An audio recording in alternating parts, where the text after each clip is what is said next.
Getting to the Truth in This Art. I am your host, Rob Lee. See, I like to do that with seasoning on it. My next guest is restaurant critic emeritus and facilities manager at Big Improv, the Big Theater. Please welcome Richard Gorelick. Thank you. I'm so happy to be with you. I saw you every Friday night for a solid 2 years using the podcast studio here at Baltimore Improv Group at the Big Theater, and we just struck up maybe friendship's too strong of a word, but definitely a cordial, friendly relationship. And I'm totally a fan of yours. Well, thank you. I'm a fan of yours as well. Thank you. You helped us for our 10th anniversary show. You've always been just really great to work with here. So this is inside baseball, by the way, but thank you for being on this podcast. So for those who are undipped, and as we talked a little bit before we got started with some of your background, that people know who you are a little bit.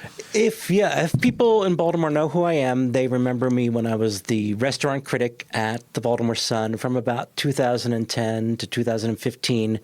And before then, I wrote about restaurants for the city paper for about maybe 5 or 6 years. So publications of note, mostly the city paper. No shade, no shots. So rewinding, give us those vital stats. Your background with the creative scene, food and beverage scene, you touched on, and you're a son of Baltimore, right? Sure. Baltimore County, grew up in first Lockern and then Pikesville, and then came back to Baltimore right after college in Pittsburgh at Carnegie Mellon, and worked pretty quickly for cultural institutions like the Walters Art Museum, what was used to be called the Maryland Historical Society, and working in the press office and media for there. So that's why I formed relationships with people working for the city paper first, and they liked me because I would send them press releases. And this is so long ago that when I say I sent them a press release, it came in an envelope. We had to fold up the press release and put it in an envelope and use bulk mail, and they'd get it, and it'll be a press release about some lecture or some event at the Walters Art Gallery or Museum, and I would have scrawled on the top of it,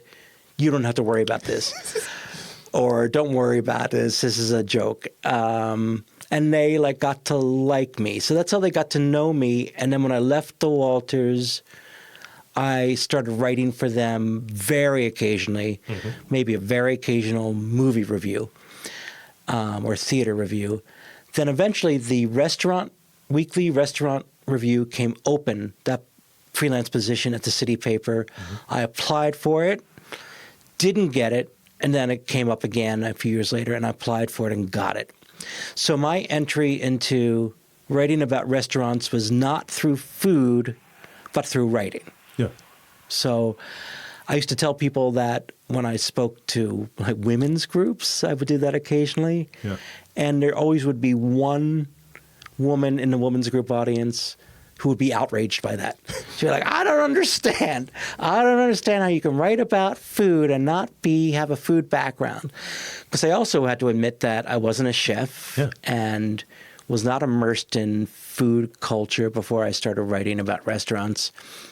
And eventually my explanation would be, I'm a restaurant critic and not a food critic. So I'm writing about a restaurant and everything that happens at that restaurant, which of course includes food. Yeah. Food is important, but it also includes the word ambiance and service and the scene and how you feel when you go there and how you feel when you leave and all of it. So the best advice I ever got about writing about restaurant reviews was from a former restaurant critic, the guy who did it at the Baltimore Sun for years, John Dorsey, who then became an art critic.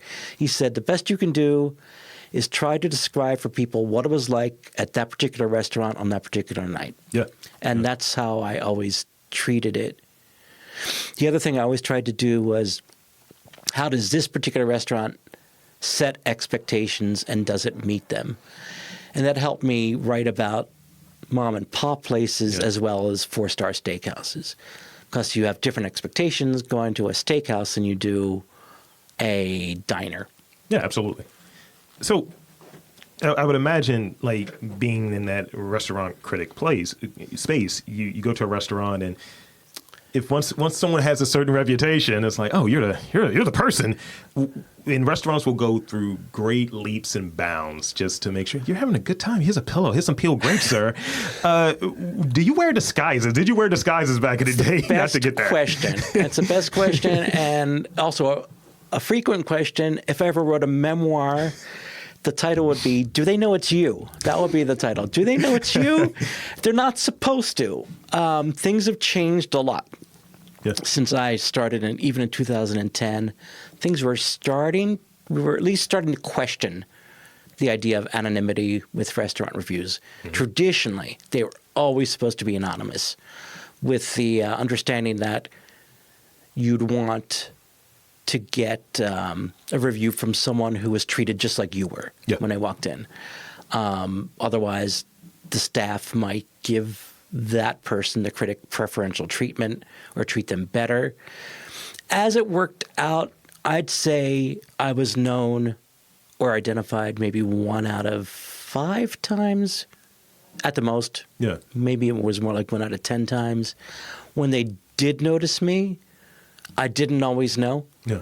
People at my table, the 3 people that I always brought, it wasn't the same 3 people, but I always brought 3 or 4 other people with me because you want to try not just one dish, you want to try 4 different entrees and 4 different appetizers, 4 different desserts. Someone at my table would say, oh, they definitely know it's you. They definitely know it's you. And I'm like, they're just kind of being nice. Yeah. And maybe they're being nice because I'm nice. And, that was usually the advice I gave people for how do you get good service in restaurants was be nice. And when the waiter comes over, look up from your menu and make eye contact with the waitress or the waiter. And usually nice people get nice service. Not always, of course. But someone at the table was always, they know it's you. They definitely know it's you. It could also, Rob, backfire if they did know it was me because they would act foolish and do things or maybe send the chef out to talk to me and they would blow it. So I tried always to look around. That was one thing we always did at the table. We always stopped and said, look around. Look around. Are people having a good time? Are the customers, diners comfortable? Yeah. Or are they panicking? Are they looking around like, where's my waiter? What's going to happen next? That was the best indication. That was sort of a leveler. Like maybe we were getting overly good service, but other people were, wildly waving their hands to get service. So I tried to be aware of that issue. Like, was I getting better service than other people? They did know me. They definitely know me. And now in the era of Instagram influencers where they come right in and say, it's me, I'm here, like, where's my comp table? Where's my comp table? Like, all bets are off.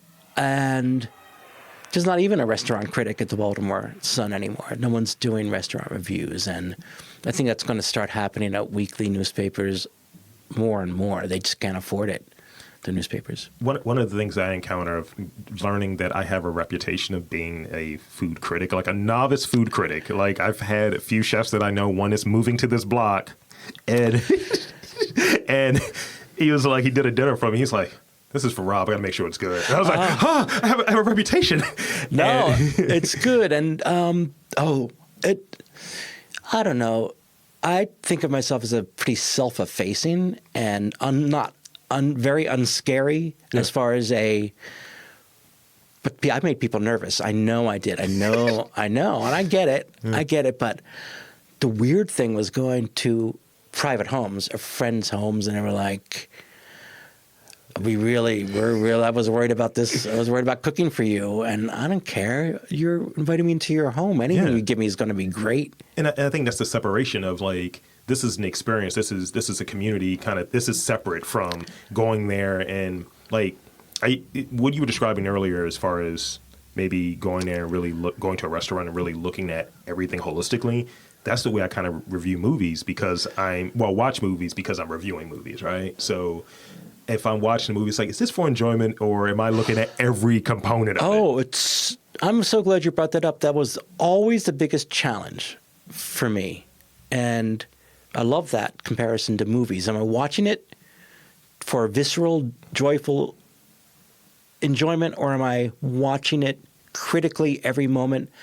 It was so hard I never quite got it. So hard to be in the critic's seat at the table and still try to have a good time with the people at the table, because that's really important to have a good time. Yeah. And how can you have a good time when you're making constant mental notes and constant adjustments with food? I found it to be so challenging that after 5 years, I never quite got the hang of it. Because if you're also, it was the awkwardness of, I did need to taste everything at the table, all 4 entrees and all 4 appetizers. Yeah. How physically are we doing that?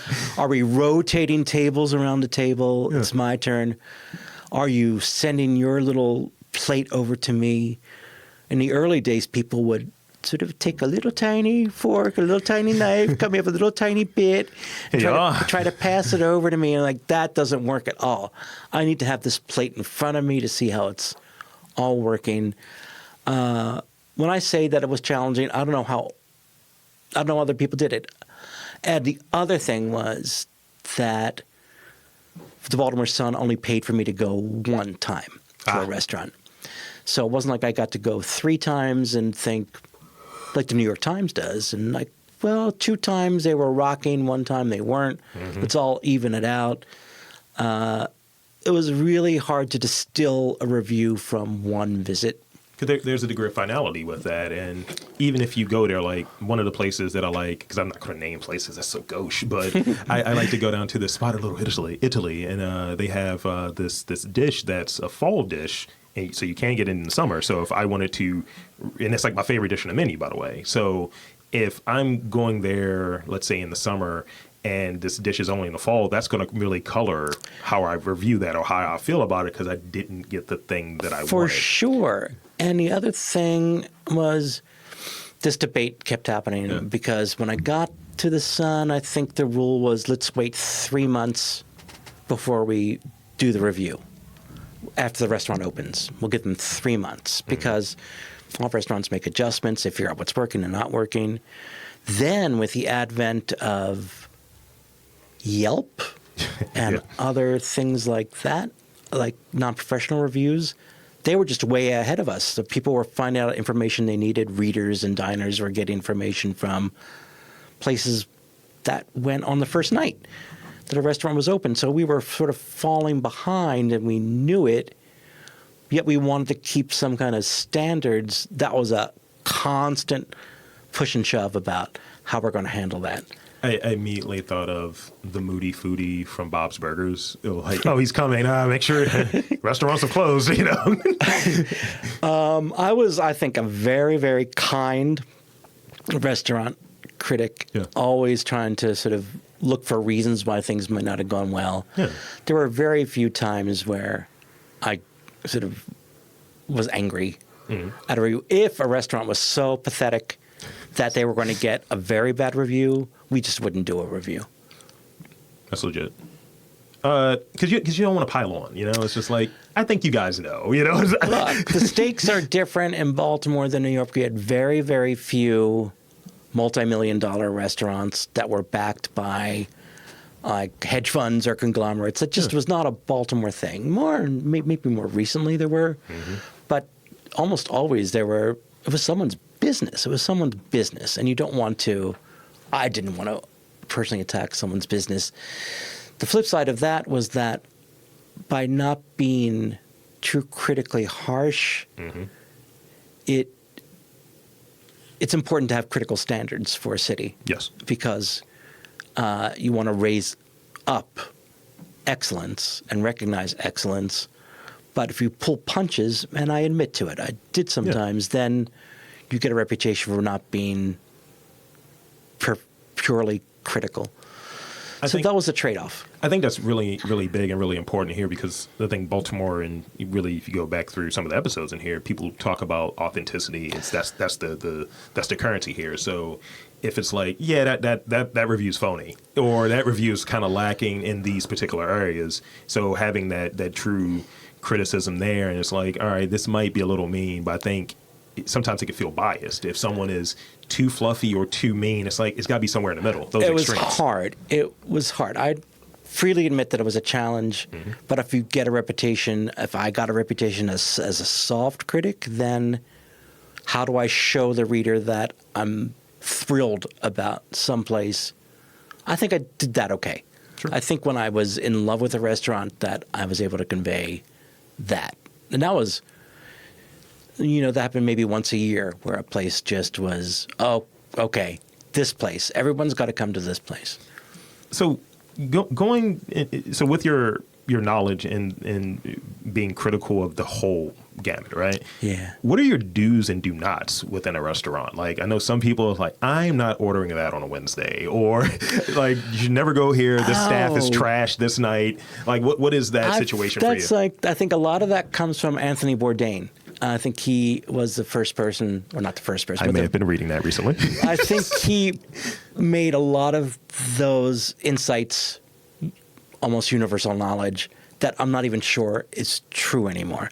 Like fish deliveries, like never get the fish on a Monday or Tuesday. It's hard for me to believe that the fish delivery system is the same today as it was 30 years ago when he wrote Kitchen Confidential. That can't be. Yeah. Maybe it is. Maybe it's still exactly the same. But how could it be? And you have the proximity to certain things. So, like, if we're here and we're known for seafood, then it has to be, based on proximity, a different pipeline. You would think, but then I would still think so little seafood that's served in Baltimore restaurants comes from this area. I think a lot of it's imported. Sometimes restaurants promote and are proud of the idea that they import their seafood from Europe. Like the black olive used to be really proud of that. And what's the one? It'll come to me later. But back to your question about do's and don'ts.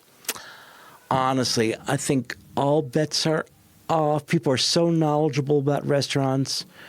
The only thing I would hope people don't do is try to I don't like diners that go in with the attitude of trying to put anything over on a restaurant or trying to gain an advantage on a restaurant.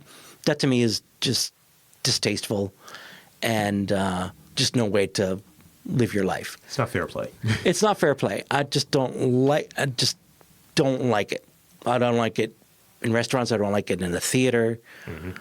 I've been watching way too many Karen TikToks because I watch them to the finish, and now they just send me Karen TikToks. But people like professional complainers or professional.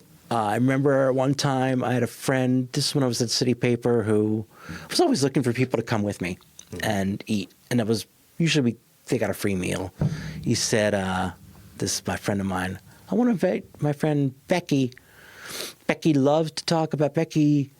Always sends things back. She always sends things back. And I'm like, no, she can't come. No.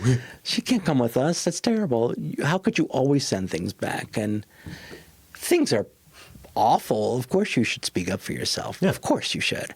But sometimes it's not a marriage of your taste to that dish and you move on. Back to the thing I said before about going in with a kind attitude and a civil attitude, that works 9 out of 10 times. It's like one of these examples I've seen where I just remember someone went to an artisanal donut place, a donut shop, and just attitude, just like you're here to buy $40 worth of donuts and you're screaming at someone. Like sweet treats are for smiles, not for anger. So if you're going to a place, going to your point, I think, if you're going to a place, go there like you plan to enjoy it, not like I have a stick up my ass and I'm going to make sure everyone knows it. Absolutely. And, money is hard to come by a lot of people. A dinner out should be special. And, but almost always, if you go in with the right attitude, you're going to get something decent. It might not be the best meal you ever got.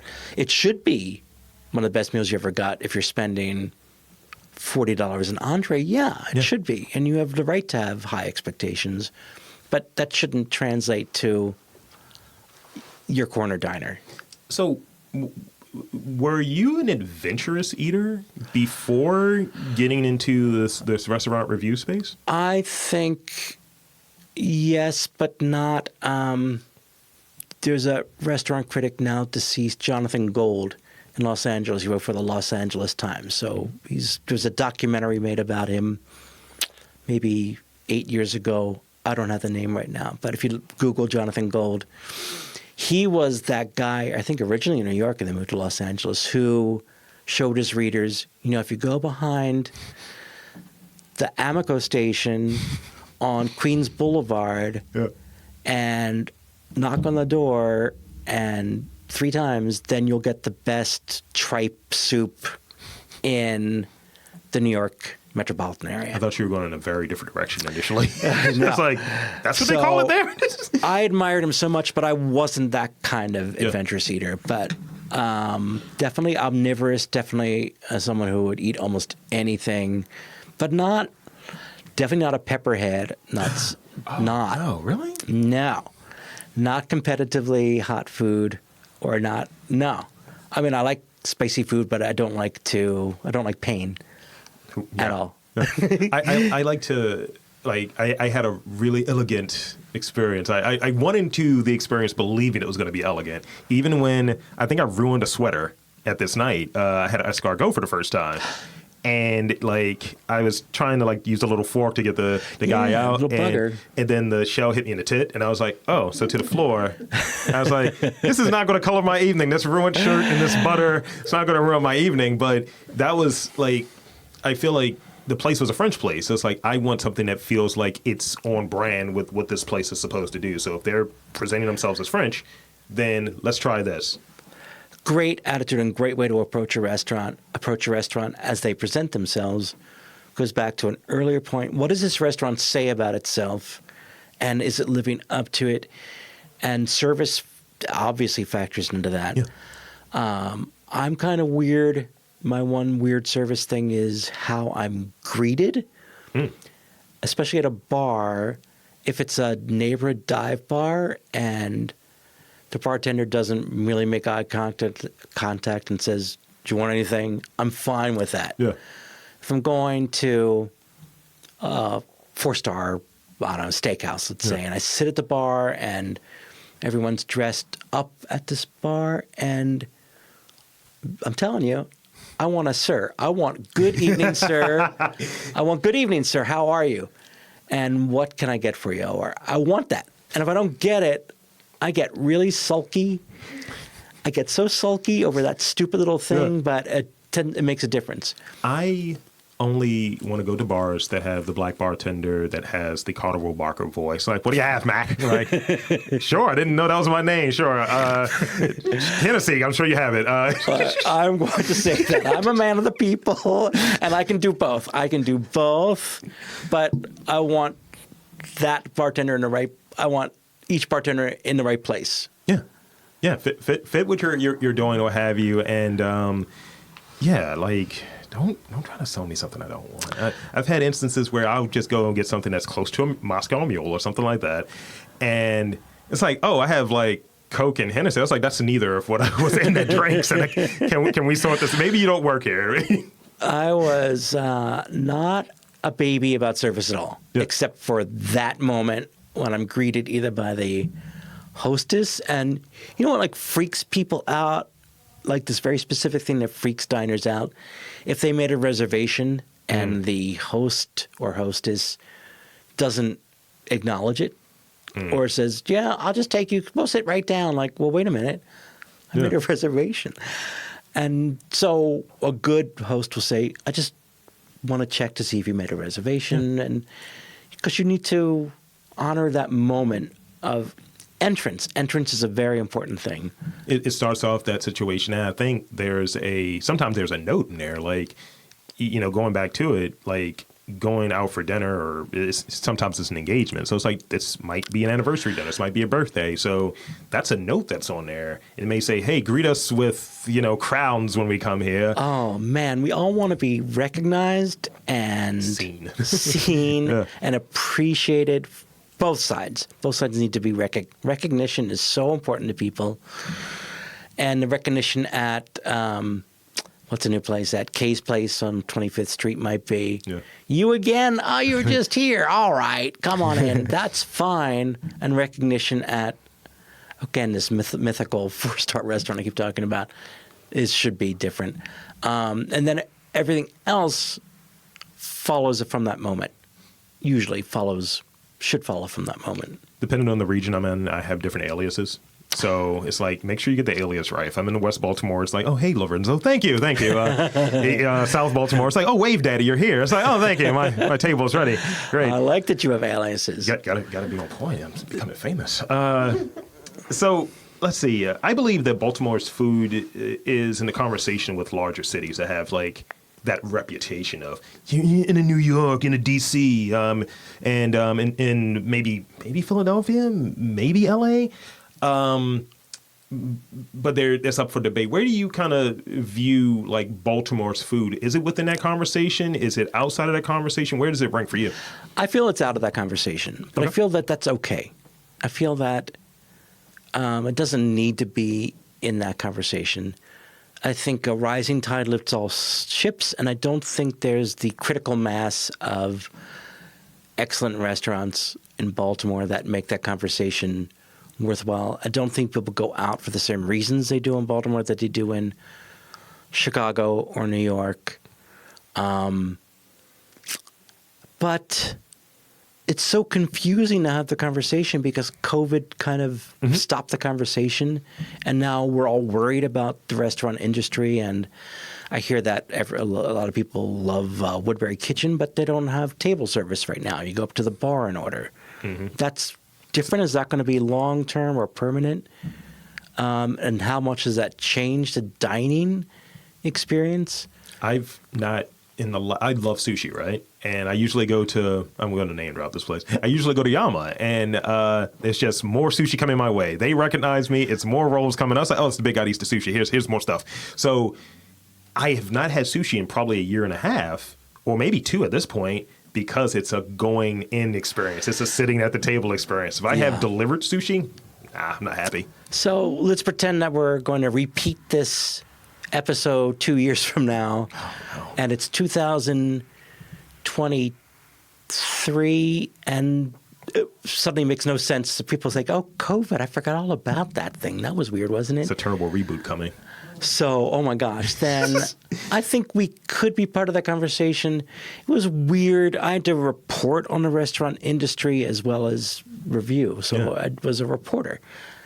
I feel like I spent way too much time talking about which chef moved to which restaurant. And I think, why did I think the reader cared about that? Did they care about chef stuff the way they do in New York or Los Angeles or Chicago, where it was like, that is big news if that chef is moving?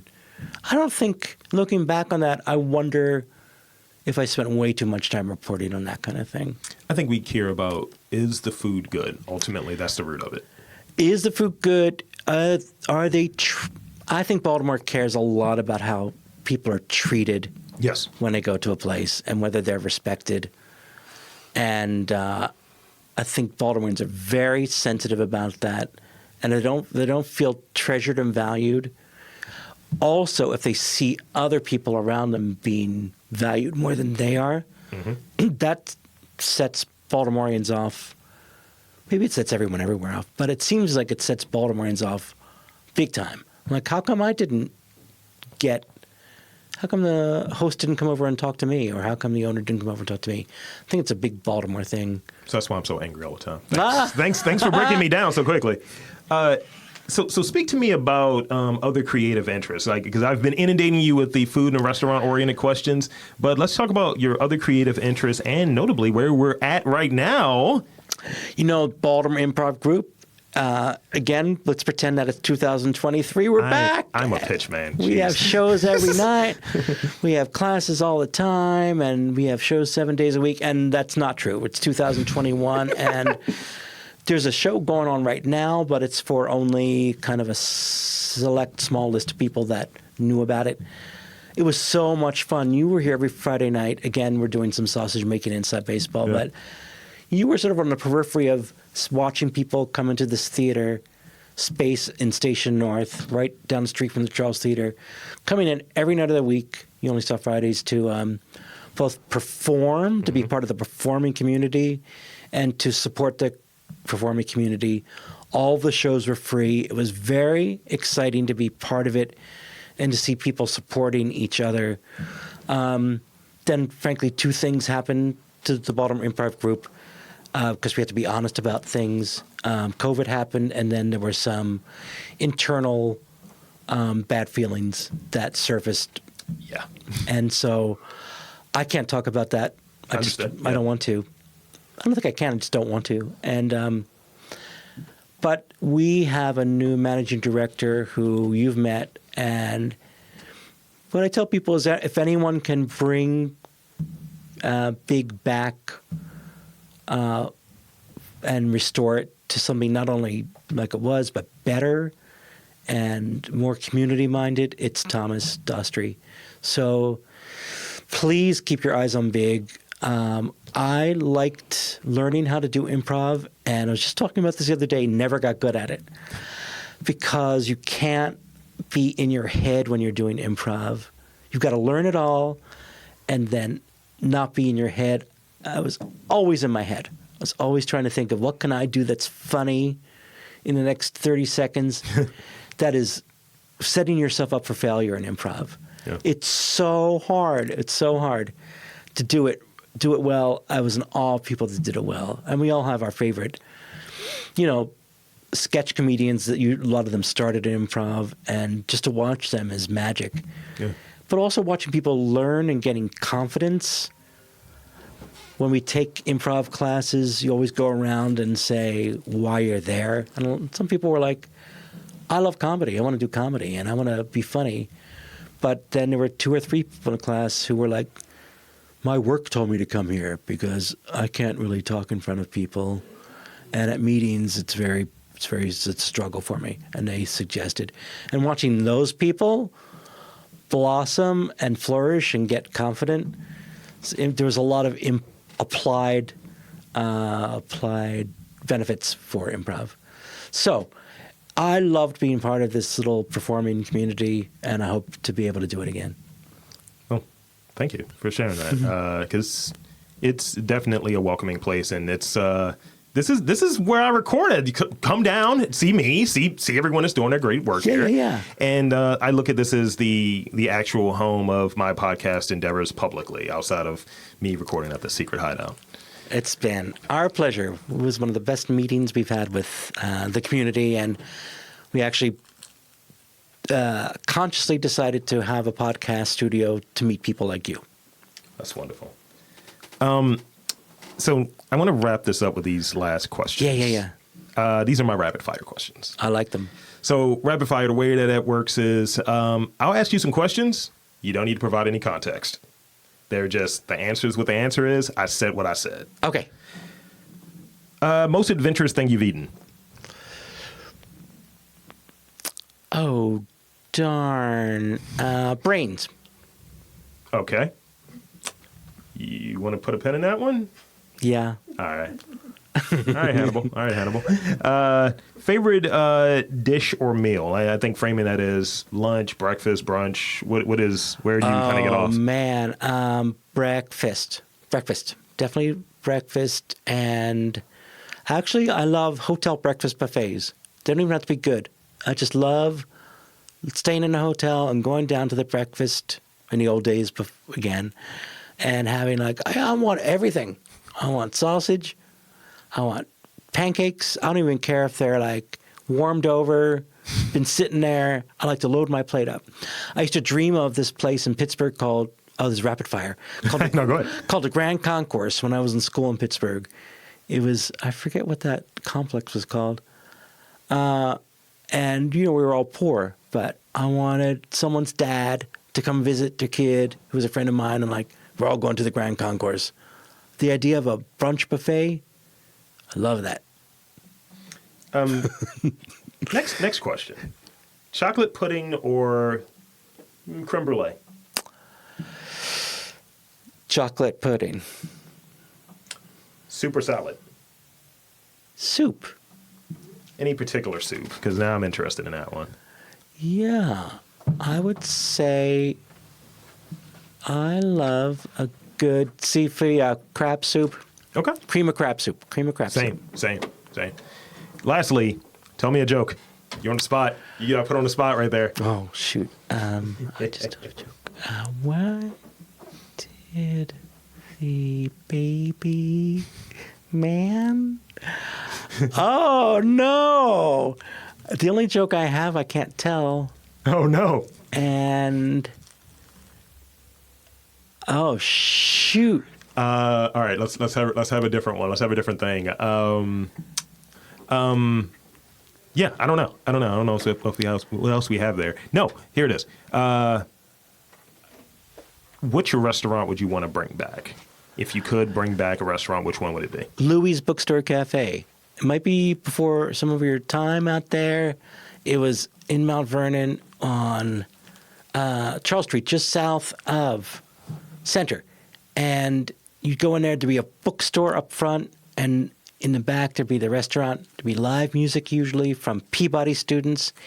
And it was famous for its bad service because the servers would be from Peabody. But the truth was, it really wasn't that bad. But it was just like a joke. You know, a joke becomes reality. Yeah. Sometimes it was bad, but usually it was good. And then you would walk back into the back of the restaurant and look at the dessert case, and it would be just desserts and desserts and desserts. And there was a white chocolate pound cake that became one of my first dessert crushes. Oh, I can still think about it. And it was so upbeat and lively, and it was open also late, not like 3 a.m. late, but it was open after a show at Center Stage. You'd go there. It was open after dinner, like, are you still hungry? Yeah, I want dessert. Let's go to Louis.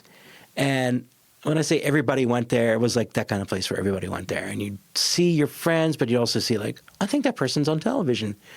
And that's an easy question. Louis Bookstore Cafe is what I bring back. Well, there you go. That's it. That's all I got. So I want to invite you to tell the fine folks to where to check you out online and check out the website for Big. So please share away. Oh man, I would like it if you followed me on Instagram, and my Instagram account is Gorelick Good, like finger looking good, but Gorelick Good. And usually what I'm putting on Instagram are duplex houses, also known as semi-detached houses. For some reason, I'm fascinated by them. Because I was in New Orleans, and if you see duplexes or semi-detached, then every time you see one, the left side is exactly like the right side. I don't know if there's some law or some governance about that. In Baltimore, sometimes left is like the right, but sometimes it's like left hates right, or left is blue and right is pink, but left is shingled and right is brick. We hate you. And I love that. I like agree to disagree houses. And I like finding like the one or two duplex houses in a neighborhood without them, because they're like, what's this doing here? So that's what I'm doing on Instagram right now. I don't want you to follow me on Twitter because I follow really nasty things. Oh, wow. So, wow. It's like I follow kind of conservative things. Oh, no. I know, because I hate follow them, but then I don't know, this guy's talking sense. So I don't know what's happening. So don't look at me on Twitter. And then Facebook's just for family. So that's what's happening with you right now. All right. So thank you again for coming onto the podcast. And for Richard Gorelick, I am Rob Lee, saying that there is art in and around Baltimore. You just got to look for it.